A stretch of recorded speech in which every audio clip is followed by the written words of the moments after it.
Hello, I'm Starlight Pony, and today we will be discussing.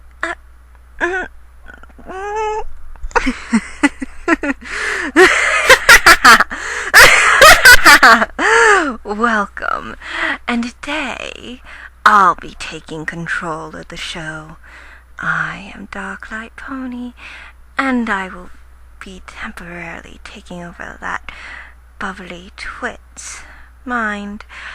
Now, I'm going to tell you a tale of woe and sorrow, a tale of hatred, and the conclusion, I'm sure, will make you cry yourself to death.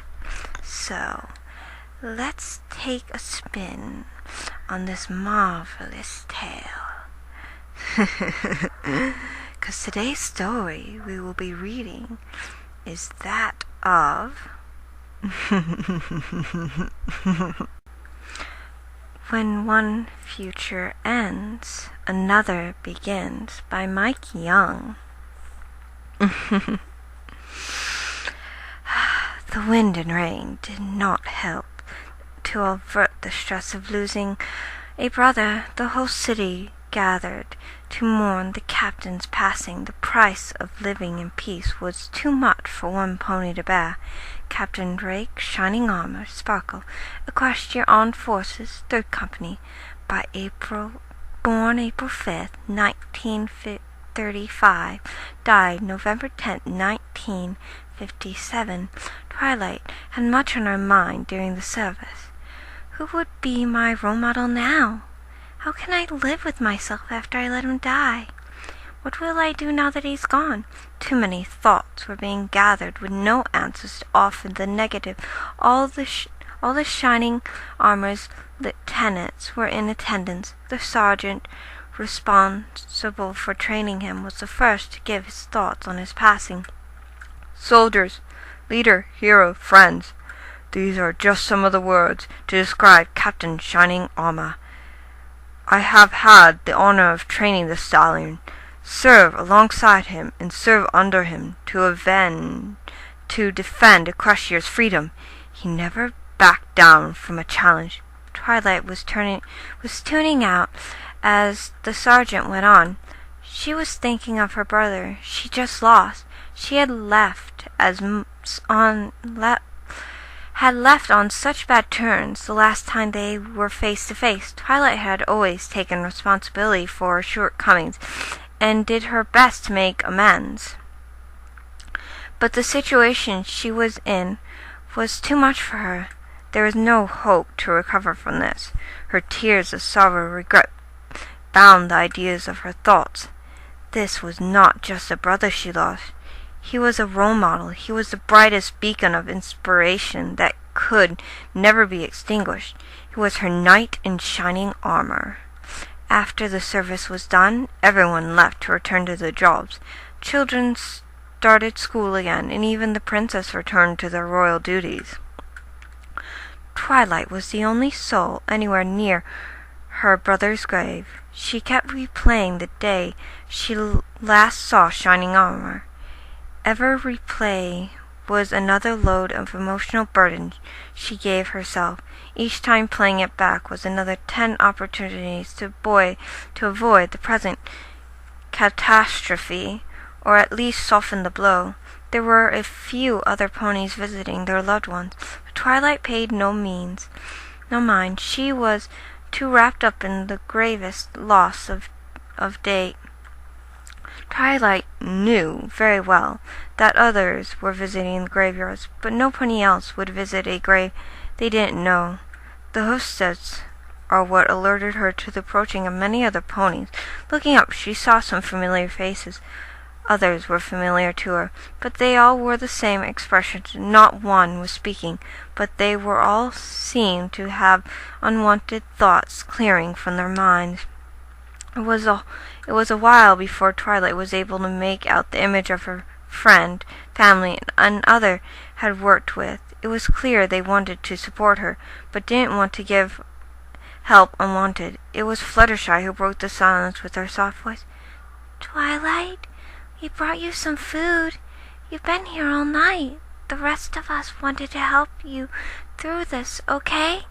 Rainbow Dash was completely refrained from her attention-grabbing personality and instead focused on what mattered most, giving support, attention to her friend who needed it most. We all feel bad about letting this happen, Twilight. I know it's not your fault he's gone. A quick glance turns Rainbow, then back to her brother's resting place. Even Pinkie Pie's cheering demeanor in attempts to raise a smile did little to bring relief from Twilight's depressed mind. Thank you all so much for being here for me, but I just want to be alone right now. With Shining, it was clear to everyone that trying to help Twilight recover from this would only agitate her and cause her more pain. Several hours had passed without moving from her stance in front of Shining Armor's grave.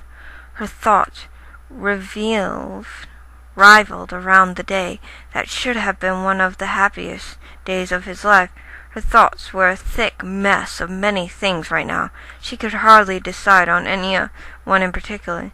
The challenging of parasitic insects like organisms roughly the size of other ponies. Much is still unknown about these creatures, but from a few exchange from survivors, they are very distracting in their feeding off another creature. There is no logical explanation as to why such a terrible creature would exist in this world with the sole purpose of feeding off other ponies' love for one another. It was a truly wicked being, reserved for only these evils, enough to emerge from Tartarus. This, though, was interpreted by some pony else present. There were no steps to be heard, no voices spoke, but Twilight knew somebody was watching her. It was a familiar face. It was a caring face. It was Cadance. Mind if I join you? Twilight knew it was her from her posture, her voice, the way she showed up after all the others had left her. There was no doubt in her mind that Cadance genuinely cared about her well-being.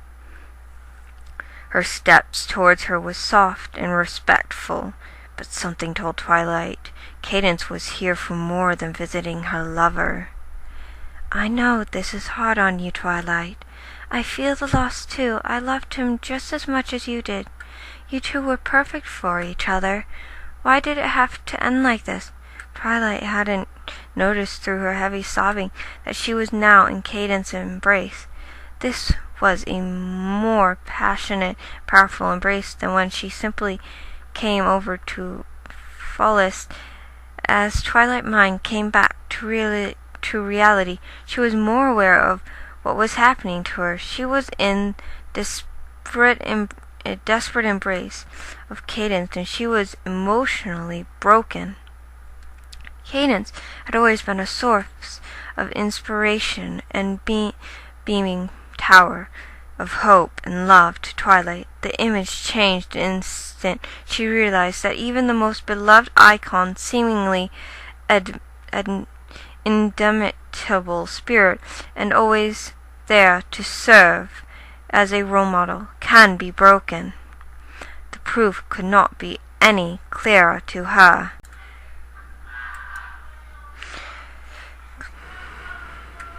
And there were no words to describe the emotional coursing through her mind right now.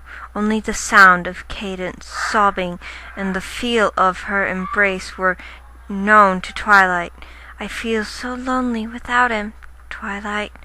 I don't want to lose you, too. You're right. He was a perfect stand-in for me, but you're the best friend I've ever had. If I lost you, I don't know what I'd do. Each word was painful to hear. What made it worse, it was becoming from the one who gave her so much inspiration to be her best. Twilight decided that enough was enough for her. She came to terms with what had happened that day. Her brother was mauled by a parasite in the likeness of Princess Cadance. With his dying strength he took the life of the thing that took his. This is the mark of a true hero. Even from beyond the grave, shining armor could still invoke pride, courage, loyalty, even left spirits of those who are broken and defeated. Proof of this was swelling in Twilight's mind, overflowing even. She reciprocated the embrace back to Cadance. I'm not giving up, Cadance. You may be gone, but I'll still be here to remember him. He was a great soldier. He would have made a fantastic husband, but he left behind a sister who can still be great things. This was the proudest moment of Twilight's life, not because she would get the opportunity to support her brother, but because she had the opportunity to guard the emphasis his legacy, and express from Cadance change of emotional broken to beams of pride. She could finally tell Twilight what she had been willing to say, that not all he left behind, and paused to exchange before Twilight almost seemed like she was hitting at something, but Twilight couldn't quite put her hoof on it. Twilight confessed expressions prompted another statement from Cadance. There's another reason we decided to get married so suddenly. The pieces were starting to come together, but it was still not quite transparent enough to see the answer. Cadance leaned closer. Twilight, she needed to whisper news. Twilight also noted Cadance's forearm around her stomach. This will seal the deal, but she needs to hear it from the horse. Not Twilight, I'm pregnant.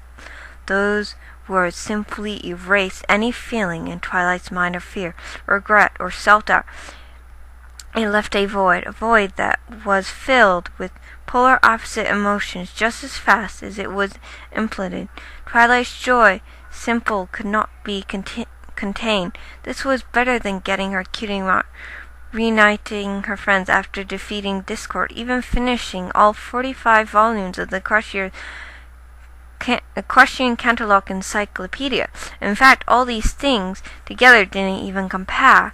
It was a sense of both relief and joy she had not felt before. She no longer had tears of sorrow or regret. These were tears of ecstasy and love for her brother, sister-in-law, Princess Mentor, and all the others who stood by her support in the greatest hours of need. There were no words to describe how filled with hope and joy for the future she was. All Twilight could think about now was looking to the future and how it would shape by these left behind.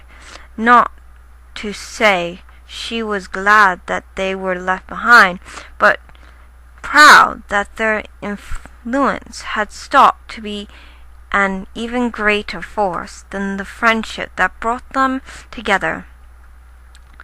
Dear Princess Celestia, I write to you today in response to an invaluable lesson about friendship. I learned that a tragedy is no reason to give up all hope. Instead, is an encouragement to continue one in place. Of these who cannot be here with us, I learned this firsthand after the challenging invasion of Canterlot. I was the most painful experience I have ever gone through. I must confess, Shining Armor had been the greatest influence of my childhood, and then I came to realize that I would never see him again. I had to leave my friends behind in this world and join him in the afterlife. What changed my mind was Cadance. She reminded me that there are a future for me here. It was a royal Shining Armor was destined to take, but Princess Celestia excused the teardrop marks on this part of the letter and continued reading.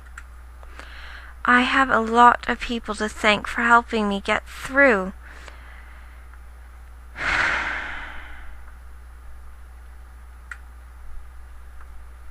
for helping me get through this dark time, my friendship and family.